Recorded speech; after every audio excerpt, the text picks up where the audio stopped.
마태복음 3장 세례자 요한의 전도.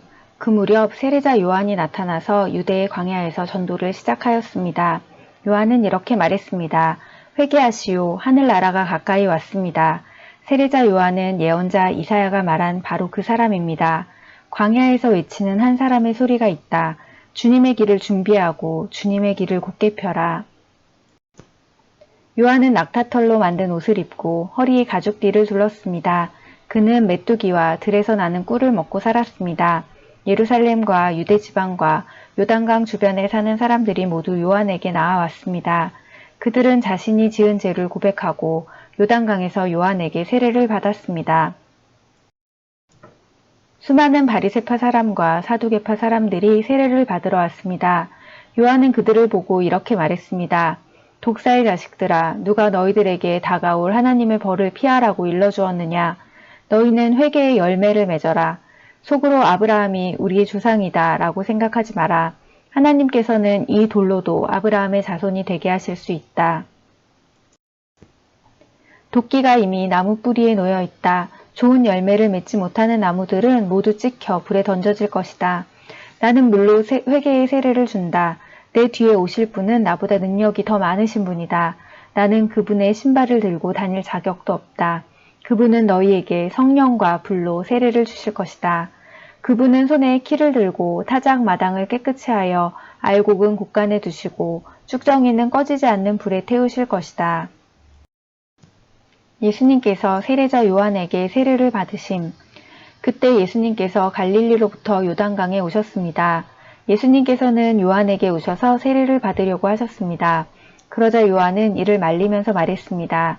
제가 예수님께 세례를 받아야 되는데 도리어 예수님께서 제게 오셨습니까? 예수님께서 대답하셨습니다. 지금은 그렇게 하자. 우리가 이와 같이 하여 모든 의를 이루는 것이 옳다. 그제서야 요한이 예수님의 말씀을 따랐습니다. 예수님께서 세례를 받으시고 물 밖으로 나오시자 하늘이 열렸습니다. 예수님은 하나님의 성령이 비둘기처럼 자신에게 내려오는 것을 보셨습니다. 그때 하늘로부터 이는 내 사랑하는 아들이며 내가 기뻐하는 아들이다 라는 소리가 들려왔습니다. 마태복음 4장 예수님께서 시험을 받으심. 그 후 예수님께서는 성령에게 이끌려 광야로 가셔서 마귀에게 시험을 받으셨습니다. 예수님께서는 40일 내내 금식하셔서 매우 배가 고팠습니다. 시험하는 자가 예수님께 와서 이렇게 말했습니다. 만일 당신이 하나님의 아들이라면 이 돌에게 빵이 되라고 명령해 보시오. 예수님께서 대답하셨습니다.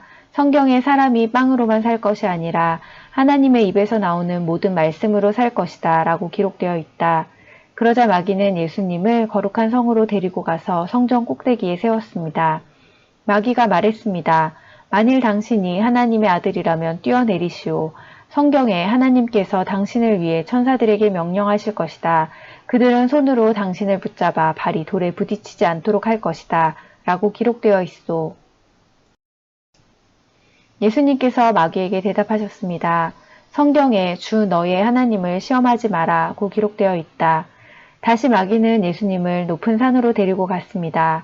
마귀는 예수님께 세상의 모든 나라와 그 영화로운 모습을 보여주었습니다. 마귀는 이렇게 말했습니다. 만일 당신이 나에게 절하고 경배한다면 이 모든 것을 주겠소. 예수님께서 마귀에게 말씀하셨습니다. 사탄아, 썩 물러가거라. 성경에 오직 주 너의 하나님께만 경배하고 그를 섬겨라고 기록되어 있다. 그러자 마귀가 예수님에게서 떠나가고 천사들이 예수님께 와서 시중을 들었습니다. 갈릴리에서 전도를 시작하심. 예수님께서 요한이 감옥에 갇혔다는 소식을 들으시고 유대에서 갈릴리로 돌아가셨습니다. 예수님께서는 나사렛을 떠나 스불론과 납달리 지역의 갈릴리 호숫가에 있는 가버나움으로 옮기시고 거기서 사셨습니다. 이렇게 하여 예언자 이사야의 말이 이루어졌습니다. 스불론 땅과 납달리 땅, 호수로 가는 길목, 요단강 건너편, 이방 사람들이 사는 갈릴리, 이곳 어둠에 사는 백성들이 큰 빛을 보았다. 죽음의 그늘과 같은 땅에 앉아있는 사람들에게 빛이 비추었다. 이때부터 예수님께서 회개하라, 하늘나라가 가까이 왔다 라고 외치며 전도를 시작하셨습니다. 예수님께서 갈릴리 호숫가를 거니시다가 두 형제 베드로라고 하는 시몬과 그의 동생 안드레가 호수에 그물을 던지는 것을 보셨습니다. 그들은 어부였습니다. 예수님께서 그들에게 말씀하셨습니다. 나를 따라오너라. 내가 너희를 사람을 낚는 어부로 삼겠다. 그 즉시 시몬과 안드레는 그물을 버려두고 예수님을 따랐습니다. 예수님께서는 계속 거니시다가 또 다른 두 형제 세베대의 아들 야고보와 그의 동생 요한이 배 안에서 아버지 세베대와 함께 그물을 수선하고 있는 것을 보았습니다. 예수님께서 그들을 부르셨습니다. 그들도 그 즉시 배와 아버지를 버려둔 채 예수님을 따랐습니다. 예수님께서 사람들을 가르치시고 병을 고치심. 예수님께서 갈릴리 모든 곳을 다니시며 유대인들의 회당 안에서 가르치시고 하늘나라에 대한 기쁜 소식을 전해주셨습니다. 그리고 사람들의 갖가지 병을 고쳐주셨습니다. 예수님에 대한 소문이 시리아 전역으로 퍼졌습니다. 사람들은 병든 사람을 모두 데리고 예수님께 나아왔습니다. 그들은 여러 가지 병으로 고통받고 있었는데 통증에 시달리는 사람, 귀신 들린 사람, 간질병에 걸린 사람, 그리고 중풍에 걸린 사람들이었습니다. 예수님께서 그들을 고쳐주셨습니다. 그리하여 갈릴리, 데가볼리, 예루살렘, 유대, 그리고 요단강 건너편에서 온 많은 사람들이 예수님을 따랐습니다.